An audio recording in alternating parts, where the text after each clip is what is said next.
They said she was cursed. They said she brought death to any man who looked at her. They said her own father begged the town to take her away before she ruined them all. That was why they dragged her into the center of Laramie, Wyoming, with a rough sack pulled over her head and rope around her wrists like she was a stray animal. The men laughed. The women turned their backs. The preacher did not say a word. But Elias Boone did not laugh. He stood at the edge of the crowd, tall and silent, his broad shoulders wrapped in a heavy buffalo coat, dusted with snow. He had come down from the Bighorn Mountains only to trade pelts and buy flour before winter sealed the passes. He did not come for a bride. Yet there she was. The auction block was nothing more than an old wagon turned sideways in the mud, and a thin man named Clyde Mercer stood on it, waving a paper in his hand like he was selling fine cattle. "Strong back," Clyde shouted. "Young, no sickness, just unfortunate in the face." The crowd chuckled. The girl did not move. Even with the sack covering her head, Elias could see something strange about her posture. She was not bent in shame. She stood straight. Her chin was high beneath the cloth. "How much?" someone called. $10, Clyde barked. $10 and she's yours. You won't have to look at her. Keep the sack on if you want. A drunk ranch hand staggered forward. $5. $7, another man said. "I need someone to scrub floors." They spoke about her like she was not even there. Elias felt something twist in his chest. He had seen men die in the war. He had seen widows starve. But this felt worse. This felt wrong. He stepped forward. 20. The number cut through the noise like a rifle shot. The crowd turned. Clyde's eyes widened. 20! Boone, you sure? You ain't even seen her. "I'm buying her work," Elias said, his voice low and steady. "Not her face." The girl's hands tightened at her sides when he spoke. 30, Elias added, before anyone else could answer. No one topped it. Clyde grinned and grabbed the leather pouch Elias tossed onto the wagon. The coins clinked heavy. "Sold. She's yours, mountain man. Don't come crying when you see what's under that sack." Elias climbed onto the wagon. He untied the rope from the iron ring. He did not remove the sack. Not yet. "Walk," he said quietly. She stepped down beside him. They left town under a sky the color of steel. No one tried to stop them. And the trail toward the Bighorns was long and empty. Elias had 2 horses. He mounted his chestnut stallion and tied the lead rope of the second horse to his saddle. He helped the girl onto it. She moved carefully but did not tremble. They rode for hours in silence. The snow deepened as they climbed. The air grew sharper. The town disappeared behind them like a bad dream. "You can take it off," Elias said at last, without looking back. "No one's watching." She did not answer. After a moment, she reached up and loosened the rope around her neck. But instead of removing the sack, she only lifted it slightly so she could see the path ahead. Her face remained hidden. Elias frowned but said nothing. By nightfall, they reached his cabin. It stood against a wall of dark pine trees near a frozen creek. Smoke rose thin from the chimney. Yes, the place was rough but sturdy, built with his own hands. He dismounted and helped her down. Inside, the cabin was warm. A fire crackled in the stone hearth. The scent of pine filled the air. He closed the door behind them. "Take it off," he said. The girl stood in the center of the room. The firelight flickered against the burlap cloth. For a long moment, she did not move. "I won't scream," Elias added, "and I won't send you back." Her hands trembled slightly as they rose to the sack. She pulled it up and over her head. Elias expected burns. He expected twisted flesh or something terrible. Instead, he gasped. She was beautiful. Not in the soft, fragile way of city ladies. She had sharp features and strong bones. Her skin was pale against long, dark hair that fell to her shoulders. But it was her eyes that froze him in place. One eye was bright green. The other was deep gray like a storm. There was a scar along her cheek, thin but long, as if someone had cut her on purpose. She stared at him, waiting for disgust. "Well," she said, her voice steady. "Do I look cursed?" Elias stepped closer. He studied the scar. It was not an accident. It was a mark made with anger. "Who did that?" he asked quietly. "My husband," she said. The word hung heavy in the air. "I ran," she continued. "He caught me. He said no man would ever want me again, so he made sure of it." Elias's jaw tightened. "He told the town I was mad, that I tried to poison him. They believed him. And the sack? He said my face scared him." Elias felt heat rise in his chest. Not fear, not shame. Rage. "What's his name?" he asked. "Caleb Turner." Elias knew it. Turner owned half the cattle in the valley below Laramie. A powerful man, the kind who thought money made him untouchable. "He won't come up here," Elias said. "He will," she replied. "He doesn't let things go." Elias studied her again. "What's your name?" "Rebecca Hale." He nodded. "You can have the loft. I'll sleep down here." She blinked, surprised. "You're not afraid?" she asked. "I've seen worse than scars," he said, "and I don't believe in curses." The next days were quiet. Rebecca worked without being asked. She cleaned the cabin. She cooked with skill that surprised him. She mended his torn coat. She moved like someone raised in a proper house, not a farm. One afternoon, he returned from checking traps to find her sitting by the window, reading from an old Bible he kept on a shelf. "You can read?" he asked. She looked up. "My father was a schoolteacher." Elias sat across from her. "Why did you marry him?" he asked gently. Her hands tightened around the book. "I didn't have a choice." Snow began to fall harder that week. The mountains grew silent. On the 6th night, Elias stepped outside to bring in firewood. He stopped. Tracks, fresh ones, horse tracks. 3 sets. They circled the cabin and led back toward the valley. Elias's stomach went cold. He walked back inside slowly. "Pack what you need," he said. Rebecca looked at him, fear flashing in her mismatched eyes. "He found us." Elias grabbed his rifle from above the door. "Not yet," he said, "but he's close." Outside, a branch snapped. Then came the sound of hooves crunching through snow. A voice called from the dark. "Rebecca!" She went pale. Caleb Turner's voice carried through the trees like a snake's hiss. "Come home," he shouted. "You don't belong with that animal." Elias stepped in front of her. "You stay behind me," he said. The door rattled as someone slammed against it. "Open up, Boone," Caleb called, "or we burn you out." Rebecca's breathing quickened. Elias looked at her. "You know how to shoot?" he asked. She nodded once. He handed her a spare rifle. The first shot shattered the cabin window. Wood splintered. Smoke and cold air rushed inside. Elias fired back through the door. A man screamed. Rebecca moved to the side wall and aimed toward the shadows near the stable. Another shot rang out. More shouting. Caleb's voice roared in anger.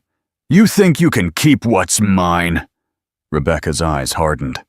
"I was never yours," she whispered.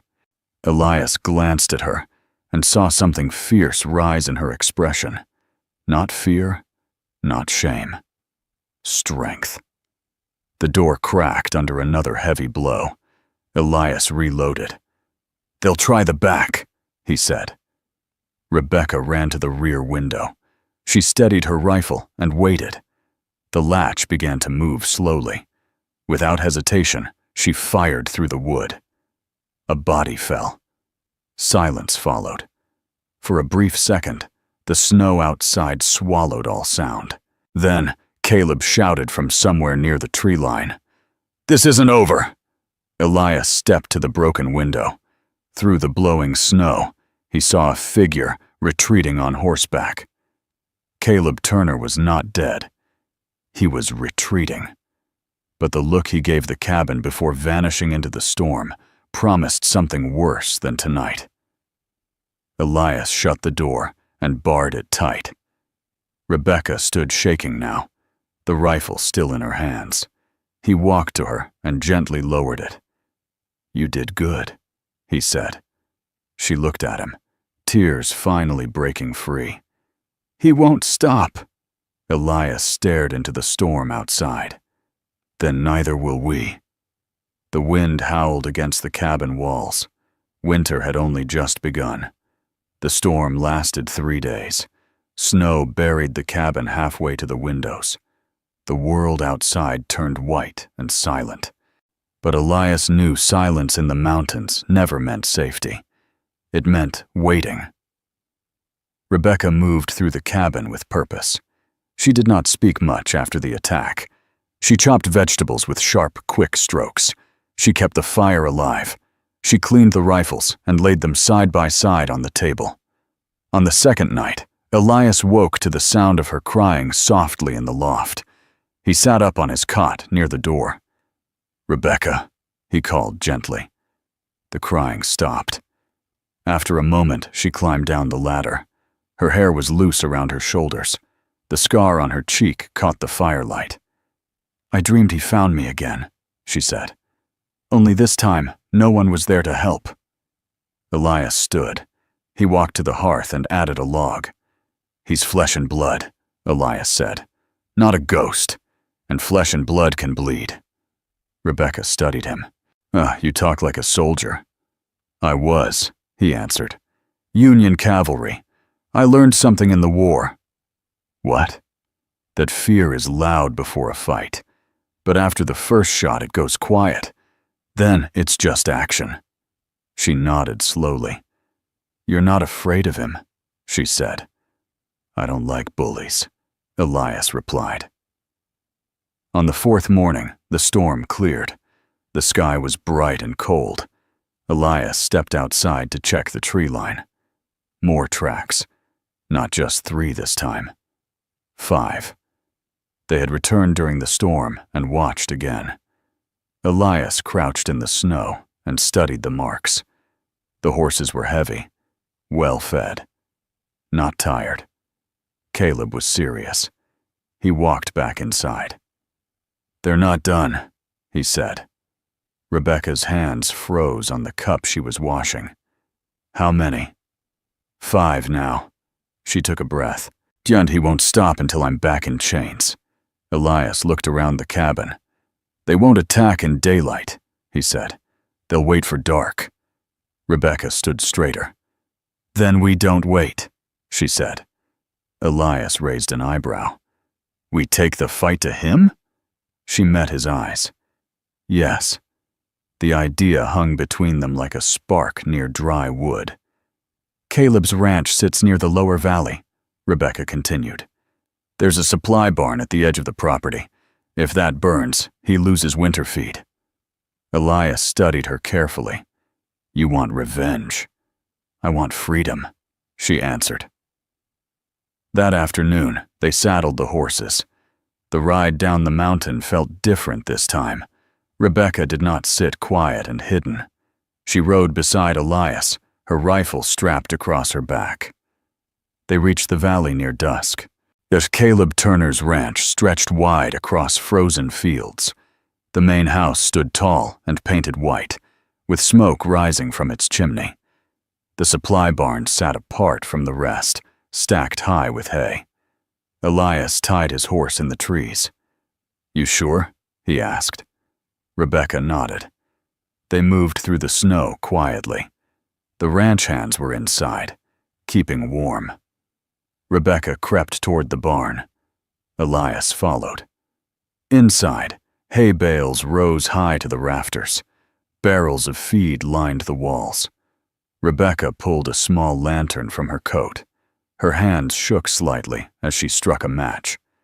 Elias placed his hand over hers. "No going back after this," he said. She looked at him, eyes steady. There was never going back. She lit the lantern and tipped it into the hay. Flames caught slowly at first, then faster, when they slipped back into the trees as smoke began to rise. By the time the ranch hands noticed, the barn was fully ablaze. Men shouted. Buckets of water were thrown uselessly against roaring fire. Caleb Turner stormed out of the house, coat thrown over his shoulders. Elias watched from the shadows as Caleb stared at the burning barn. Even from a distance, Rebecca could see the fury twist his face. He scanned the tree line as if sensing her presence. Rebecca felt a strange calm settle inside her. "He knows," she whispered. "Yes," Elias said, "and now he's angry." "Good." They rode back up the mountain under a sky filled with stars. For 2 days, nothing happened. Then, on the third night, the attack came. It started with fire. A flaming torch struck the stable roof. Elias was outside chopping wood when he saw it. When he ran to the well, shouting for Rebecca, she rushed out with a bucket. More torches flew from the darkness. 5 riders circled the cabin. Caleb's voice cut through the chaos. "You think you can burn my land?" he shouted. "I'll burn your world down." Elias fired toward the riders. One horse screamed and bolted. Rebecca doused the stable roof just as flames began to spread. Gunfire erupted from all sides. Wood splintered. The cabin walls shook under the assault. Elias grabbed Rebecca's arm. "Inside!" he shouted. They retreated through the door as bullets punched through logs. Elias barred the entrance. "They'll rush soon," he said. Rebecca loaded cartridges with quick fingers. "You could leave me," she said suddenly. "If he only wants me." Elias looked at her sharply. "I don't leave people behind." The door burst inward under a heavy blow. A ranch hand charged through the smoke. Rebecca fired. The man fell. Another followed. Got him through the chest. Outside, Caleb roared in frustration.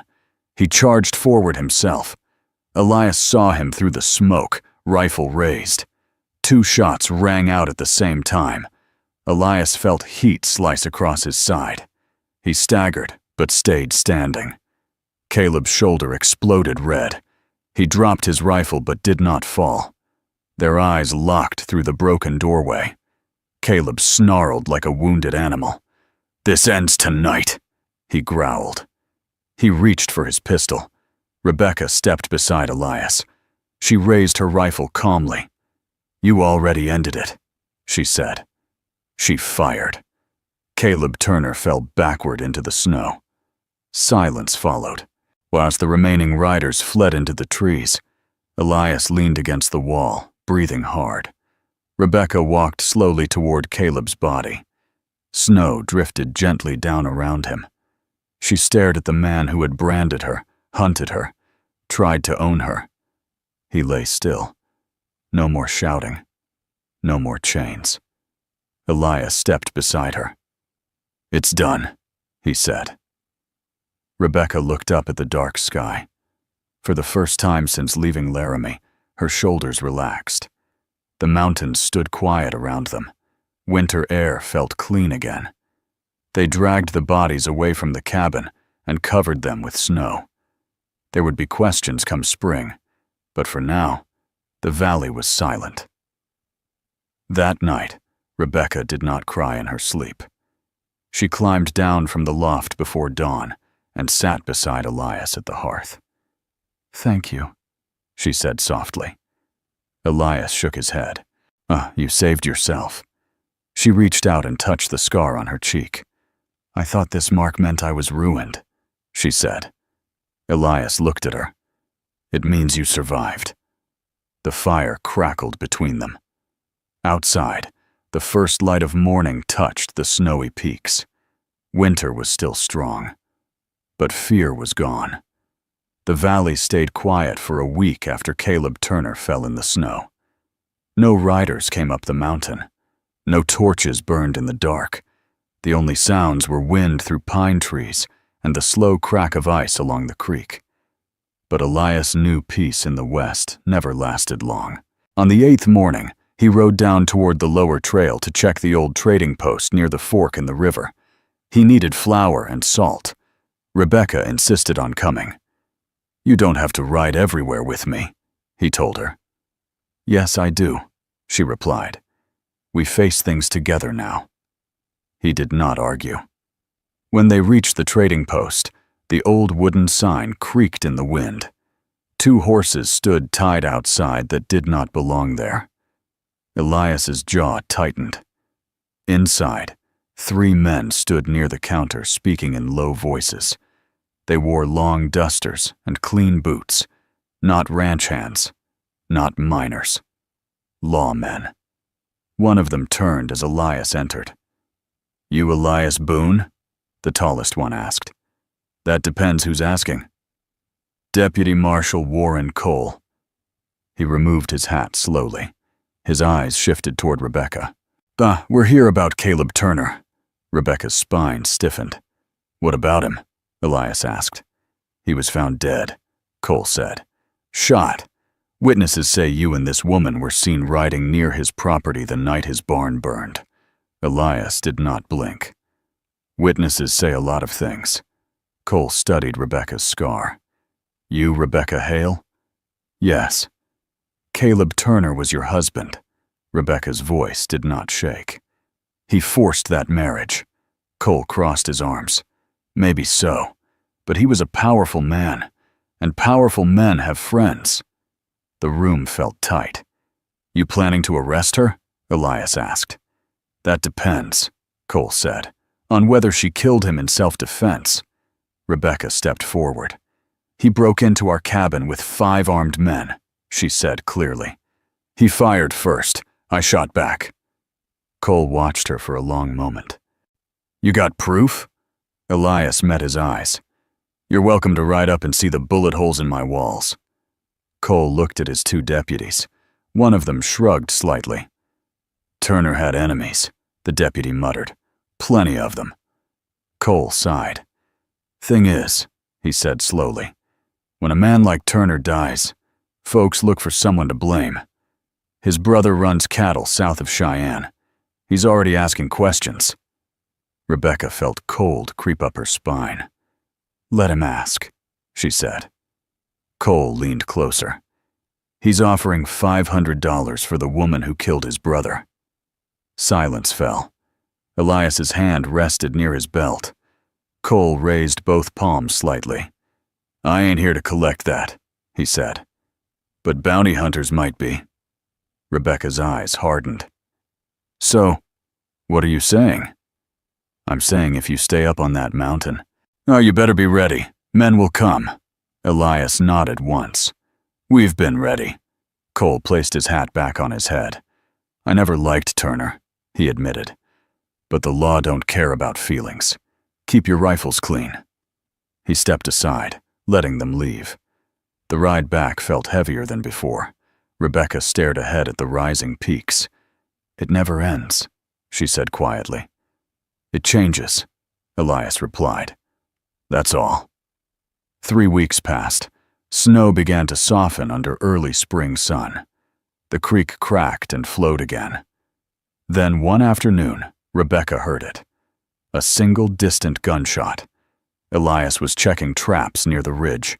Rebecca grabbed her rifle and ran outside. Another shot echoed.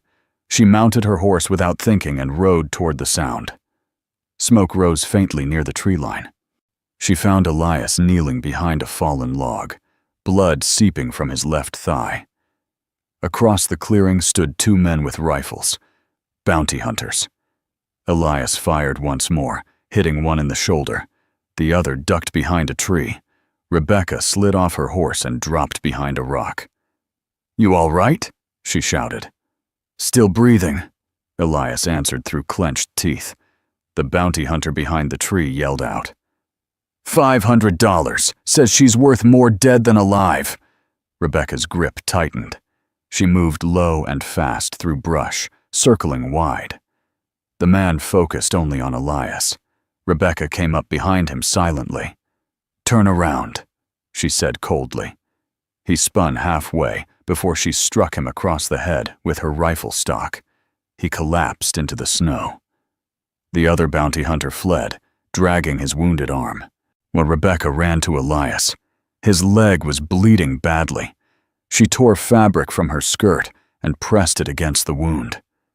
You came alone, he muttered. You would have done the same. She helped him back to the cabin slowly. For 2 days, she stayed at his side. She cleaned the wound. She boiled water. She fed him broth. On the second night, as rain tapped against the roof, Elias looked at her from his cot. You could leave, he said quietly. Ride east. Take money from Turner's estate. Start fresh. Rebecca shook her head. I don't want fresh, she said.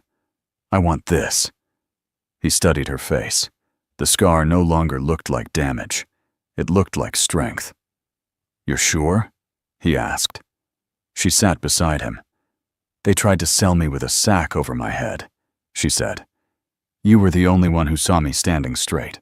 I'm not running anymore. Weeks passed. Spring melted the last of the snow. No more bounty hunters came.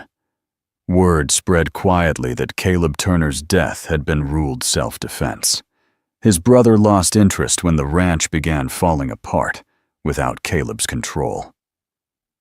One evening in late May, Rebecca stood outside watching wildflowers bloom near the creek. Elias joined her, walking carefully, but stronger each day. You ever regret it? She asked. Buying you? He said with a faint smile. Yes. He looked at the mountains glowing gold in sunset light. I thought I was buying help for winter, he said. Turns out I was buying trouble. She laughed softly. Then why keep me? He met her mismatched eyes. Because trouble like you makes life worth fighting for. Rebecca felt warmth spread through her chest, and the wind carried the scent of pine and fresh earth. You know, she said gently, you never asked me to marry you. Elias blinked. I figured you'd had enough of that word. She stepped closer. With the right man, it means something different. He took her hands in his rough ones. No preacher up here, he said. We don't need one. Under the open sky of the Bighorn Mountains, with only pine trees and rushing water as witnesses, Elias Boone and Rebecca Hale made a quiet promise. No sacks, no chains, no ownership, only choice. Summer came strong and bright. The cabin stood firm against storms. The valley below healed. The ranch that once belonged to Caleb Turner was sold off piece by piece. One afternoon, a letter arrived from Laramie. The town council formally cleared Rebecca's name. She read it slowly, and then folded it and placed it in the fire. I don't need their approval, she said. Elias nodded. You never did. Years later, travelers passing through the mountains would speak of a tall mountain man and a sharp-eyed woman with one green eye and one gray. They said she shot straighter than most men, and that he listened when she spoke. Some swore they once saw her riding bare-faced through town, scar shining in sunlight, daring anyone to call her cursed again. No one did. Elias had bought a rejected bride with a sack on her head. He thought he was rescuing a broken woman, but the truth was different. She had never been broken, and in the end, it was not the mountains that made him strong. It was her.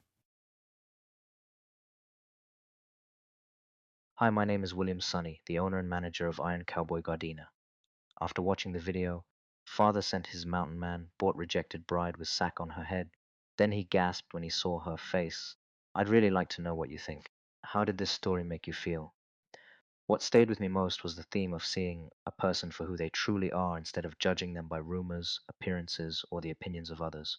The story carries a feeling of resilience and dignity, showing how kindness and respect can help someone rediscover their own strength. One gentle lesson I took from it is that we rarely know the full story behind someone's scars. Have you ever changed your opinion of someone after getting to know them better? And which moment in this story stood out to you the most? Maybe the lesson can be applied in small everyday ways, by giving people a fair chance, listening before judging, and treating others with respect. Thanks for spending time with us today. If this story meant something to you, feel free to leave a comment and maybe like or subscribe if you'd enjoy more stories like this in the future.